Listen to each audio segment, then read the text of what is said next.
Hey guys, back again with another banger video. It's your boy Angelon Wallace. I'm here with Volante, an overseas basketball player, man. Volante! Thanks for coming back to the, well, this your first time on the channel, bro. Yeah, man. I've So been trying to get me up here for a long time. to share your story, man, I think it's inspirational, man. At the end of the day, so you're from North Carolina, right? Yes, Raleigh. All right, cool, man. And you played college ball, and then you talked about your first time coming to Thailand was here to play ball. Yep. And can you just talk a little bit about how you ended up in Thailand and what college you went to starting off? Well, I want to go all the way back to beginning. I want to say like college, really. Okay. I went to junior college before going my 4 year. I went to a junior college in Texas, Hillsborough, Texas Hill College. I was there for 1 year. I didn't really play a lot. Yeah. You know what I'm saying? And I think that was mostly my fault because I didn't take it as seriously as I was supposed to.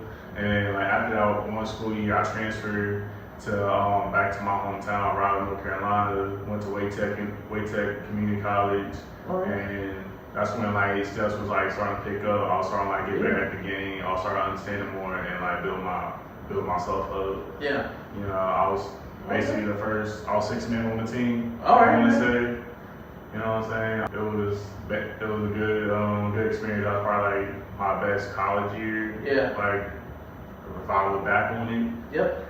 And then that's when I transferred to my 4 year university, Bluefield University in Bluefield, Virginia. Okay. I had a red shirt my first year there because some of my school credits didn't transfer over to my new school. So like I was shocked to the stomach, really. So you didn't start your first year? Yeah, I didn't play at all my first year there, and then after my first year, the pandemic started, COVID happened. Oh man. So everybody got sent home early, and then I didn't know I was going to have a season next year.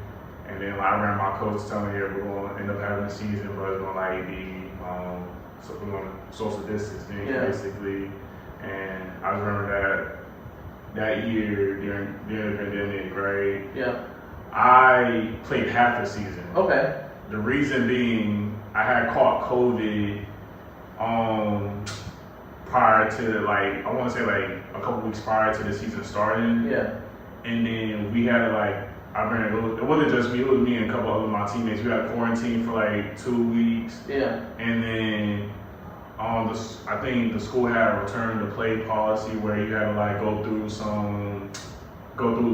the steps in order to like return to play, basically. Okay. And that was a bummer, really, because like it was a long process. And just out of curiosity, not to cut you off, but all this delaying, did that impact your career a little, just like far as teams, or not really? I mean, not really, but like it was just like mentally, really, it was just like, okay, like where does this like really go from here? You know what I'm saying? Because like it was just like you're not playing, you're not doing what you want for like a good significant time, basically. Almost 2 years, yeah. Basically, 2 years since I played. Yeah. Yeah. So then you ended up in Thailand. Mm-hmm. And when you got here, did you know much, man, or absolutely not? I mean, I did. So how did the team? I guess how did you find? You played for the Bangkok basketball team. I don't know what's How I ended up here was I went to a combine. Okay. Back in America, Phoenix, Arizona, right? Yeah. And for those who don't know what a combine is, it's like a showcase. A showcase, like players like come there, showcase their skill in front of coaches. Okay, cool. And like organizations. And so an interview for basketball players. Basically, yeah. I don't lie, I played terrible. It was a weekend. I played terrible that entire weekend. All right. And like I told myself, like I kind of wouldn't be surprised if anybody picked me up. Okay. Like you're honest. Yeah, I was just like, I was just terrible. Really. Okay. And then a couple weeks later, like the dude who ran the combine, he told me, this guy from Thailand want to talk to you. And I was like, all right, cool, you know what I'm saying? Like, at the same time, I wasn't really, like, expecting nothing because, like, I'm pretty sure he was about to text me saying, we like what you see, we might get back to you, this and that, third. Okay. But, like, the dude from Thailand, he was like, we want you to come play for us. Yeah, and I was like, okay, that's my bad, I don't want to. Yeah, I was like, oh shit, you know what I'm saying? I about it. Sound somewhere to play, and like that was like a surreal experience because like that was something like I feel as though that was like not within my grasp. So help me understand. For a lot of people that don't know, because we see a lot of NBA players, making 50 million, 100 million, and we see the Lambos, we're seeing the Ferraris, we're seeing all these type of benefits. What does benefits look like for an overseas player compared to an NBA player? Because I know there's 50 or 100 different overseas teams. But how does that, did you know much about being overseas? Because all we see on America, on ESPN or the sports channels, everyone's talking about what NBA players are getting. But we never hear about the benefits of, I guess, overseas players. I guess, did you know much about it before going, or did people prepare you for what overseas benefits look like, and what comes with that? Absolutely. My college coach, Richard Morgan, both of my college coaches, Richard Morgan and Andrea Simpson, they basically told me what it's going to be like, Good or bad? Like, they gave me the good and bad. Very you know what I'm saying? And I had players who I knew, I knew personally, like they were telling me like, this is ABC, like this is what you need to do. I'll say the benefits that I received when I first got here was I had my own place, free housing, okay, food was taken care of. Yeah. Only food was taken care of when I was out with the team. With your team, okay. Yeah. So that's practice and games. Practice, games, transportation to games and practices was provided.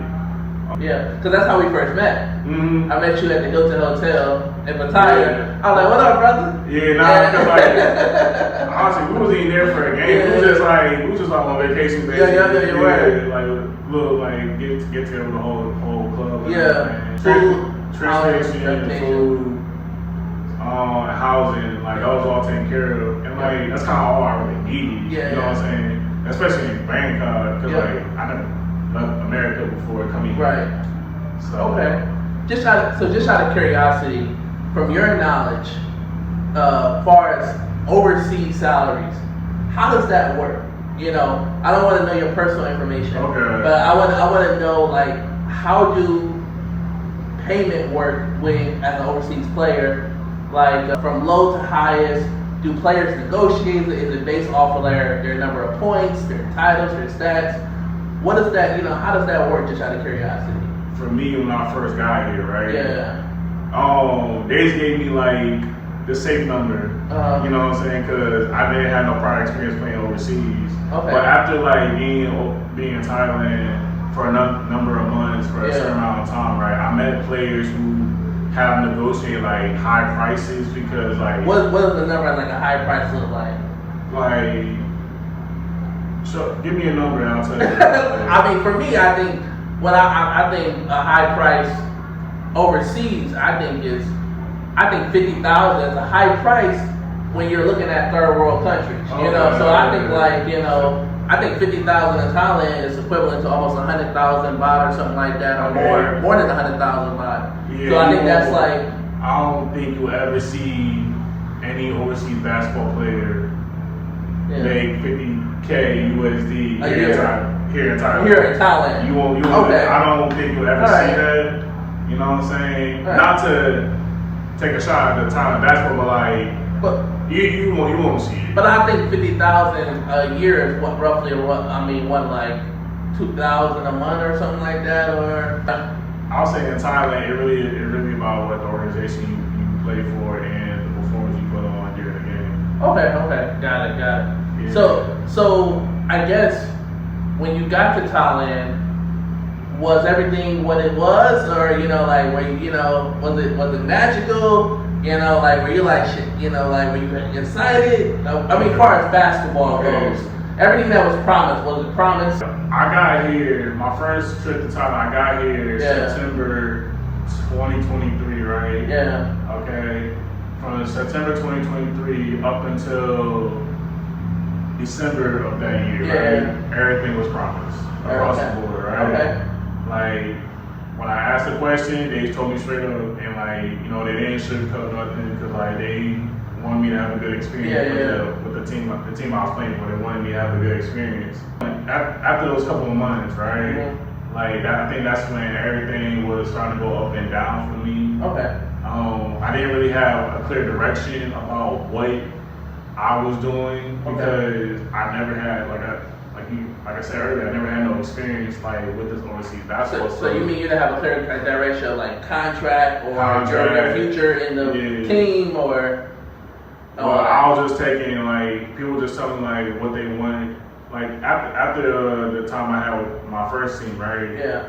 I got involved with another team, another organization. At first, everything was going good, but then like people started making promises that they couldn't keep, and like I was becoming broke. Okay. And I just couldn't like really live like that. You know what I'm saying? I'll be honest with you, I was asking money from my mom. I was like, almost like 3 weeks, basically. You know what I'm saying? Because things that were promised was not promised. Things without being promised me was not being promised, and like I just couldn't live like that. And I kind of told myself like, I want to be in a position where I can like, you know, be able to like be okay financially when it comes to like playing overseas. Yeah. I know I'm saying that now. Yeah. You know, like about what happened to me like last year. Yeah. And like I know people gonna look at this like, okay, why is he here now, right? Yeah. The reason I'm here now, right? I'm not gonna be here for like years on end. You know what I'm saying? Because that's not the plan at all. Yeah. I came here to play in one particular league, right? Yep. And like come in that league and dominate.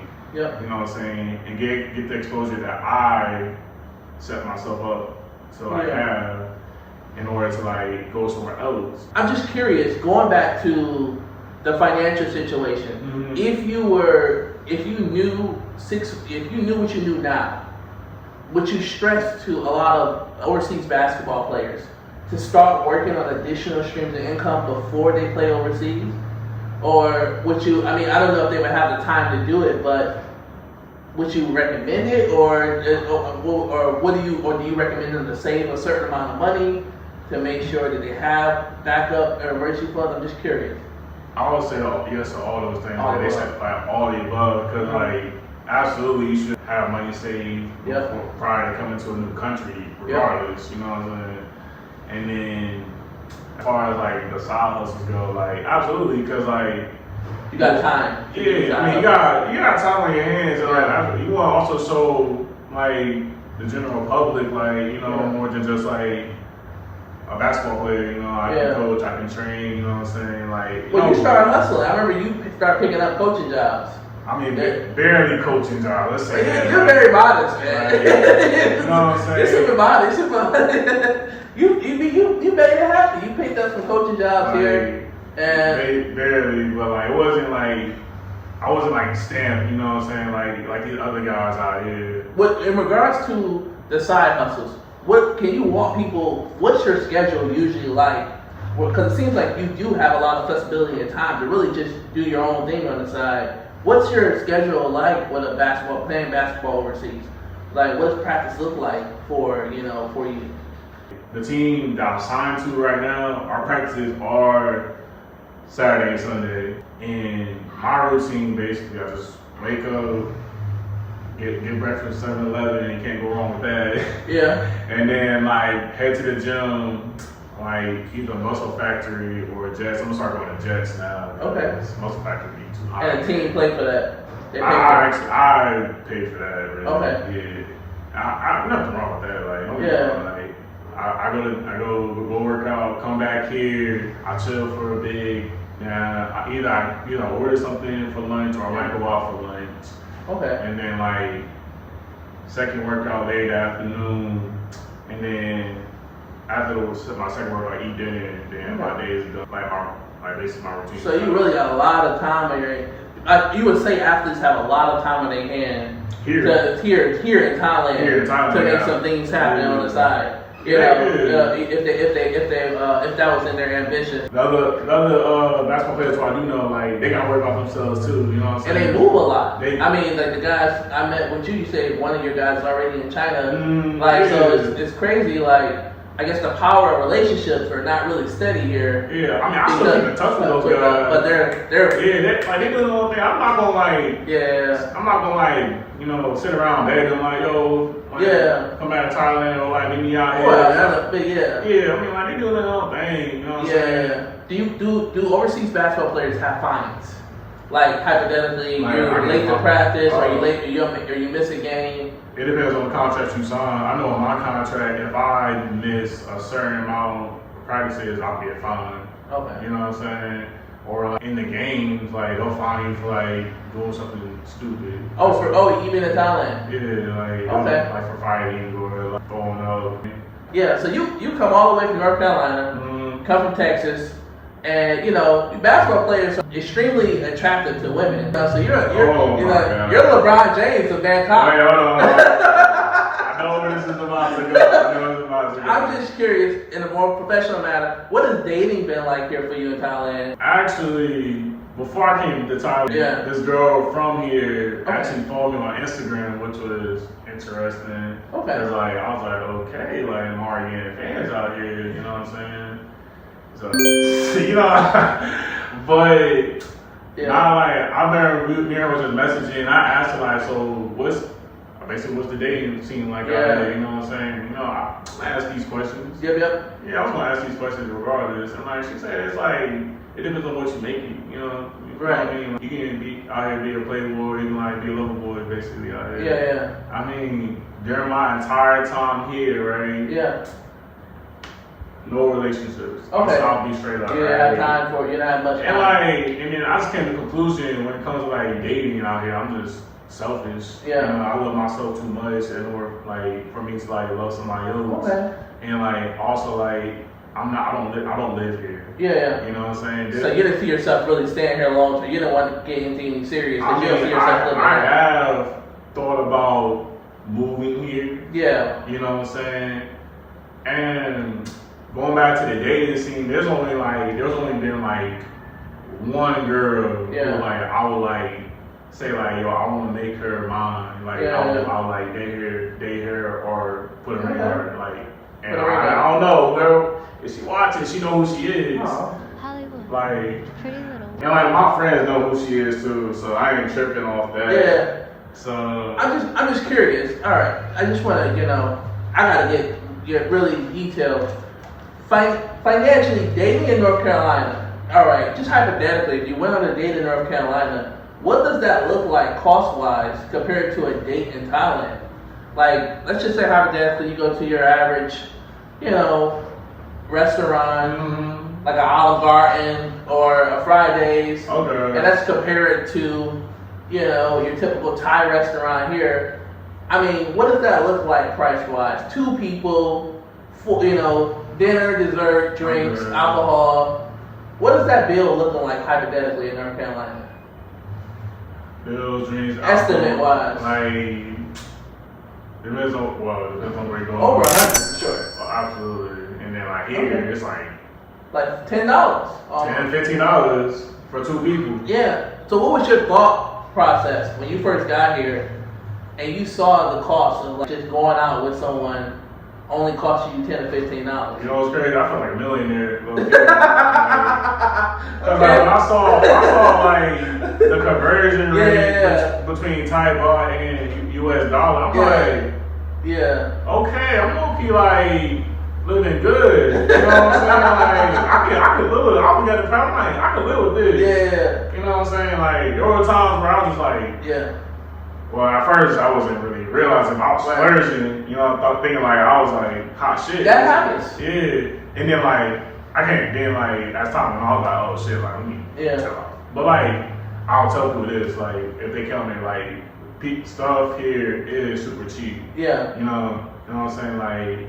You can. It depends also depends where you go. Yeah. You know what I'm saying? You can go to a Thai restaurant and spend $10 for 2 people, $5 just for yourself. Yeah. Or you can spend $100 if you want as well. Yeah. There's high-end restaurants and stuff like that. Absolutely. Even at the the place we met at, the Hilton Hotel. I mean, I know the team was covering, but I looked at the just price to get in there, it was for me and Joby. That's 700. It's like 700 baht or 800 baht per person. So it's almost damn near like $20 per person. So but you get the high end, you get the moderate. I'm so curious. I feel that we see a lot of basketball players come overseas for the love of basketball. But would you say that men should just start coming overseas for a better quality of life? As you have been here for almost 2 years, you're seeing the cost of living. We have apartments in Bangkok, Pattaya, Chiang Mai from $100 to $300 a month. We got new apartment buildings, $300 a month. You got a pool, you got brand new gyms, you got the affordable cost of living. I feels like, when you see a lot of overseas basketball players, I'm like, man, why did you come here? Of course, for ball. But it seems that since you've been here, you're starting to look at the quality of life compared to going back home in the States. Because even if you go back home in the States and you make your average salary, the cost of inflation is so high, it's just like, is it even worth bragging about making six figures anymore when six figures is really not enough in America? It's not. So, but I'm curious, what, has moving here to play ball shifted your mindset to the quality of life overseas in Southeast Asia that you can have? Let me get this out the way first. Okay. The worst quality of life here is the weather. It's the weather. It's the weather. Like, okay. Sometimes it be it's up and down. Hot as hell. Yeah, and then like next thing you know, it's raining like for days. For 2 weeks. The rainy season right now in Bangkok. The rainy but when I first came here, I wasn't really paying attention to the quality of life because I wasn't expecting to ever come back here or be out there that long or be out here this long. Yeah. And when I was starting to get more integrated in Thailand, get familiar with it, I was looking around, seeing what, I was looking at apartment prices, looking at, basically the quality of life here. Yeah. You know what I'm saying? And I was looking maybe I could see myself out here. Yeah. It is cheap. Yeah. It is affordable. And Bangkok itself is just incredible to live in. Yeah. You know what I'm saying? And it's one of the most safest cities in the world. So you feel safe? I mean, I could say because you got robbed once. Robbed? Oh man. We'll have to put it in the video. Nah, it's okay. I'm like, we gotta talk about it. We don't want to talk about it. I will say this. I did. Keep it 100. Keep it 100. I mean, no. Let's be real. I did get robbed once. Yeah. I did get robbed once, and you want to tell the story, or not really? What did I tell you? Go ahead. You told me that in the most professional manner. You told me that you went out to the club. I think you were at Afro Beats, or you were at what's the one? I was at Bathroom. Bathroom is a black club here in Bangkok. We actually went there for New Year's Eve, I think, as well. So we partied. So, but I wasn't there with you. Yeah. You told me that you fell asleep in the club. I was on the couch. You on the couch. You had your little pouch on you, and you had about 15,000, I think, in your bag. And 50,000 baht. 15,000 baht, yeah. which is still a lot of money it's still here a lot of money, in Thailand. And you woke up and it was gone. That was going. And I was asking people who I was with. I'm like, yo, did you come over here and take me? Cause everybody doing their own thing. Yeah, everybody doing their own thing. And I was in the corner. I'm sitting like this, right? And then I wake up. Yeah. I noticed that my pouch was wide open, right? Yeah. My phone was still in there. Yeah. But I'm looking for my money. I'm like, bro, ain't no way, man. Yeah. And then I'm telling the people who working there yo. Can you run the cameras back? Exactly, yeah. Right? They gonna be like, oh, we can't do it. I'm like, what? Yeah, unless you file a post report, yeah. But Bangkok is one of the most safest cities in the world. Super safe. Yeah. Super safe. Well, me and you, man, we went out for New Year's Eve last year. Yeah. I think I had a little house get together with a couple friends, and we went to Chuka, and we had drinks, and then we went to Buffalo's, and then we also went to Sugar next door. Mm-hmm. And I think we still spend under $100 just getting into those places. So if you could talk to yourself a year ago, or just talking to the basketball players that are watching this, or the athletes that are thinking about coming overseas to play ball, to play sports, because I know there's a lot of track runners overseas. I met people in Eastern Europe, like Black Sisters, or just women in general playing, for different teams abroad. What would you say is going to be like essential and important for these individuals once they come over? I mean, not to sound too crazy, but I wouldn't tell myself nothing. Okay. I went through what I went through in order to be where I'm at now. Right. But for someone who's about to be in your shoes, for someone who's about to be in my shoes, I would tell them if they were coming here. Yeah. I would tell them yo, don't get too attached to your team. Okay. Because more than likely, it might. You're replaceable. You're well, not replaceable. You just won't benefit. Yeah. From it long term, okay. You'll benefit from it short term more, in my experience. But I wonder, I guess what I'm trying to ask as well, how much power do you have? Like, for example, you're coming abroad, you with your team, you're sitting down with them, they're going to pay for your housing, right? Mm. They're going to pay for your food, right? Mm. So if you knew what you knew now, like if you knew me before, like you watch some of my videos where I show you like brand new apartments under $300. Would you pitch them like, hey, this is where I want to stay at. This is what I'm looking for budget-wise. For the cost of living. It's like, would you be able to position would you be able to be more in control, or are people able to do that who are looking to come overseas? Because when athletes come overseas, not just yourself, I met a lot of women and men who play overseas who just get placed where the team places them. And it's just like no additional research is really done among those athletes, because it's not like the NBA, it's not like college ball where everything is taken care of you at the top tier level sometimes. Mm-hmm. But would you tell people, hey, do more thorough research to position yourself in where you want to be at, location-wise, downtown-wise, gym membership-wise, and all those things as well? Okay, I mean, I would say players do have vision, because when I came back, I told them I need a gym near me. You know what I'm saying? I want to be closer to the train station. BTS. Washer, dryer. I remember you wasn't close to the BTS your first house. It was like 15 minutes. 10 minutes. I was. It was down the street. The second house I stayed at wasn't close at all. I had to take a bike or take a car to go to. So that's extra cost that's not factored in. Exactly. But you can negotiate those, the little things gym, court, washer, dryer for your clothes, all that in the contract. Most of the time, teams will look into places for you to so that you can have that in your facility. Also, when it comes to paying your rent, like I said, there are some organizations here that'll just put you where they can. You know what I'm saying? Most of the time, stay somewhere decent looking. You know what I'm saying? Are you able to negotiate the apartment be in your name just in case they let you go, so you have that stability? Oh no, you're not able to negotiate that? Because I just feel most of the time, some players are not even here for the long term. Oh, so it's in their name. Yeah, because when I first got here, I was just staying at basically a hotel. Yeah. You know what I'm saying? And then when I moved to my new place, it was in my name. And the team didn't take care of it. I was just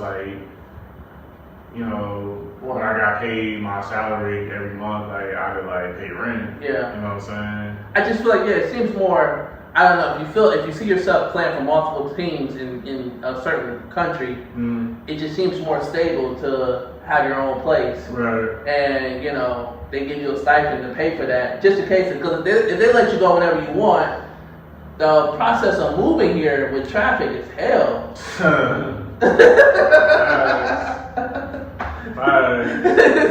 just how should I say this? Yeah. living here, like if you're not like applying for like to like if you're not looking to like live here for like a long time, like don't expect to like stay somewhere in one of these high-end apartments. You know, don't expect that. Yeah. Because most of the time teams are like not even like going to keep you on for that long as well. Like they might just need you like for like I need you for this league, or I might need you for this tournament. You know what I'm saying? Then like after that you could be on your way. Yep. Do most overseas players usually end up staying abroad? Do they go back home? Again, like what's the, I think in the NBA, what is it, like 34, 35, but what is it for overseas players, I mean, I can't really answer that because I'm not done yet, but I mean, just to give you a safe answer, like they most likely will stay abroad and like either, they can find a job here, like in some, way it has something to do with that. Or there's a lot of opportunities overseas. You would say for jobs after you play basketball. Absolutely. Because your brand is pretty popular in the basketball community overseas. Okay. Absolutely, because some people like do appreciate the game. Like they never seen athletes like us over here, so like they do find time to like I mean you do find time to like gain a following. And same time you gotta basically just showcase yourself in order to like find a job here. Well, I mean a job here could be like coaching at a private school or coaching at a national school. Like I can see I met some players who I can see definitely doing that at international schools. Because international schools pay pretty good money overseas. I can't really say. Well, I guess it's a matter of what good money is. Yeah, what good money is. I mean, in a country like Thailand, I think that. I mean, all I know is you coach at one of your international school, you're going to get a work permit, and you most likely can find a good place to stay. You can do whatever you want to do. Because I was just thinking, like, maybe if you were to do, like, if a basketball player was to be a PT, like a gym teacher, and be the basketball coach of the team, and do private lessons, I think that the money may flow in. Definitely. Because like you gotta also look at like there are kids who like look up to us. So they gonna pay that $50 or $100 an hour. And like they're gonna like find some type of way like to pay for coaching or get in front of you just like because they want like they want to learn. They want to learn. They try to get now. Now, how much have you seen basketball players charge for coaching, private one-on-one coaching sessions? Just out of curiosity. How many? How much? How much money? I mean, how much have you seen in your life that you've charged, or you seen other people charge? The most. Which was like. There was this one player who I met last year. Like he was a coach. This was like back in November last year when I was out here. And like he was from a training kid basically. And I was like, how much you charge? Basically, he said, you charge 9,000 like each session, which is like I want to say like 20 or something like that. 20 sessions. Yeah. That's not bad. If you, when you think about a whole month, like you can do 20 sessions in a month.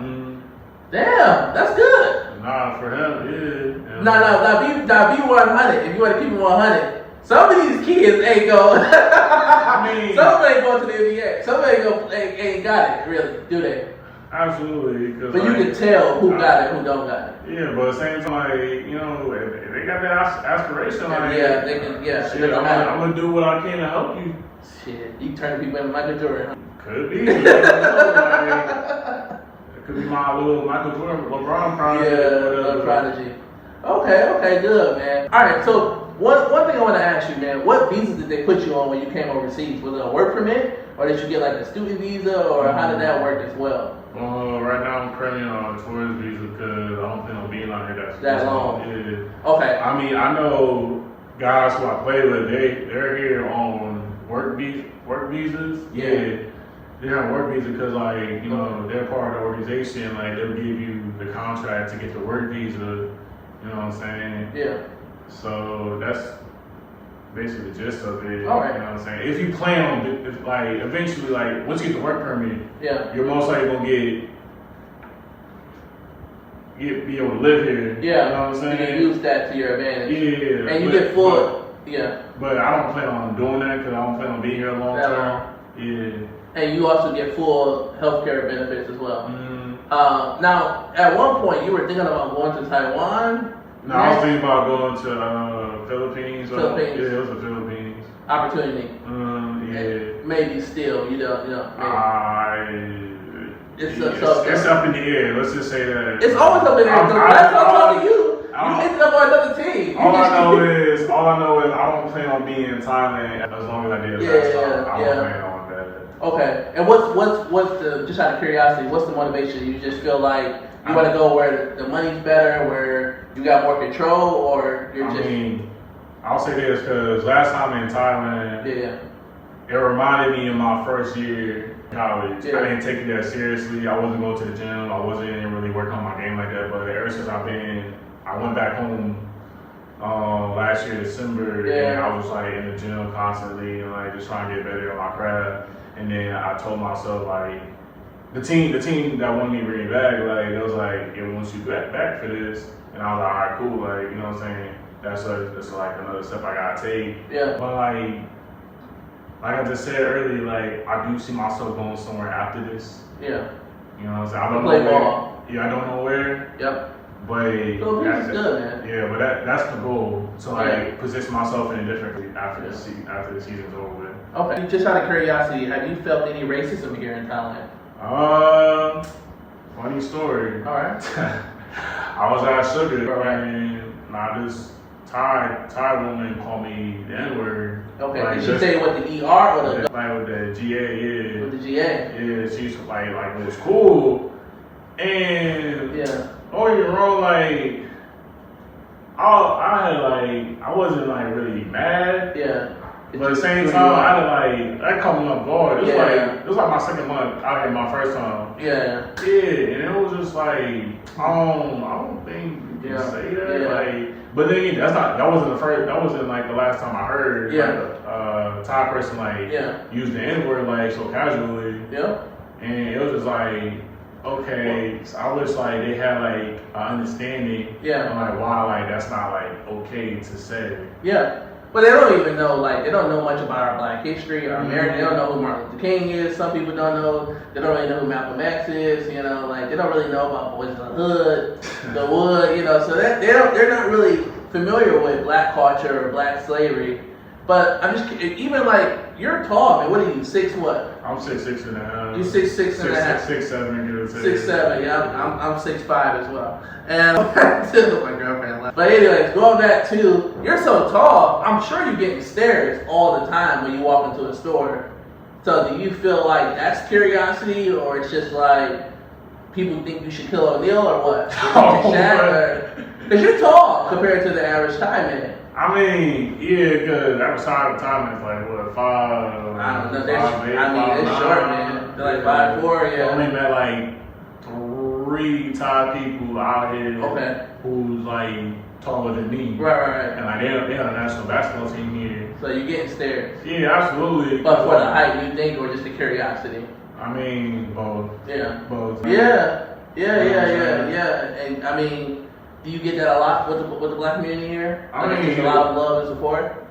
I will say this, like, the only black community I get support from is the basketball players. Okay. You know what I'm saying? Because like I don't see like a lot of black people at the basketball games per se, and then like, you know what I'm saying? Like, just out of curiosity, do you think that's something to do with the black community, or you think that's something to do with how Thailand advertises its media? Because I would say that a lot of foreigners are not in the marketing campaigns of the advertising. Did you say that? I would say that because I mean, do you see like black people in the advertisements like come to the basketball game? Oh, when they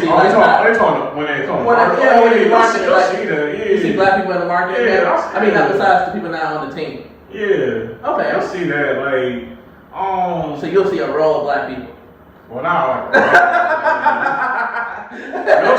you'll see like, Because you gotta realize, like, yeah, Thailand, we in Asia, you know what it's I'm a saying? strong black community here, but And it's like 400 members in a line group. There's over 2,000 members in the Facebook group, and I never see the black community advertise. You gotta put me in there. I'm I got you. But it's a strong black community here, but I never see them advertise supporting the brothers on the basketball team. I just wonder does that have? I just want to make sure it has something to do with it being about the black community, more so about the advertising that the Thai basketball teams do to promote their audience. I don't know what because I don't know what, I guess the audience would be Asian people who love basketball. Because you're going to all the countries, and countries are coming here to play you, so.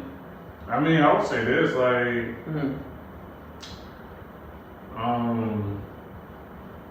it's not like they're not marketing us. You know what I'm saying? It's like they put it out there. It's just like the response. You know what I'm saying? That's really good, man. Any shout outs, any last words you want to give people that are watching the video, any athletes watching, any motivational talks? Oh, okay. I got a list. Okay. I mean, I don't know if we're going to talk. No, I mean, like, well, I'm just curious. It's so many, your story, I think, is, you kept it really honest, you kept it really 100. Yeah. But I think that a lot of people may want to, I guess, we talk about the pros and the cons, but I guess anybody that may be hesitant to take the steps you took, because, you mean, you... I'm go ahead. I want to definitely shout out to my mom. Yeah, you know definitely shout out to your mom. I was raised by her, like, since I was 9 years old. You're right. You know what I'm saying? My parents divorced when I was 9 years old, right? Yeah. And it was just me, her, and my sister, right, growing up most of my time until my mom got remarried when I was like a junior in high school, junior in high school, right? Yeah. And then I just remember like all of the lessons she gave me, and instilled in me, and like stuff I remember to this day. I guarantee you, like, open my head up right now, you'll see all those things engraved in my skull. She was always in the background, because I remember my dad at an early age, he was trying to like put basketball on me at an early age, and then and like my sister was trying to like pick it up as well, and then like I think it was when she was in the 6th, 7th grade, was when she started playing AAU. You know what I'm saying? Your sister? Yeah. Your sister played AAU? No, like when we were young. Yeah. Oh, wow. Or it might be late. It might be later than that, like later years. But like, I just remember when she started playing AAU, like I think that kind of motivated me because she was cold. Yeah, she started getting better at basketball, and I was like, let me try to pick this up too again. You know what I'm saying? Yeah. So like, shout out to my sister Valencia. That's cool. Man. Shout out to my boy Aaron Cash and Kyrie Clark. You know, those are my homies as well. They two light skinned dudes, so like. She just learned what light skin with 23 of us, I'm only dark skin. It's like, shout out to my dad, you know what I'm saying? Like, me and still got a good relationship, you know what I'm saying? He still giving me wisdom. So, Don't try me. Well, look, man, we had a good interview. I hope you guys enjoyed this channel. It's your boy Angelo Wallace. I got 10 kids to feed out here, so I need you to hit that like button, subscribe to the channel, support your boy. Thanks again. I look forward to seeing you guys soon.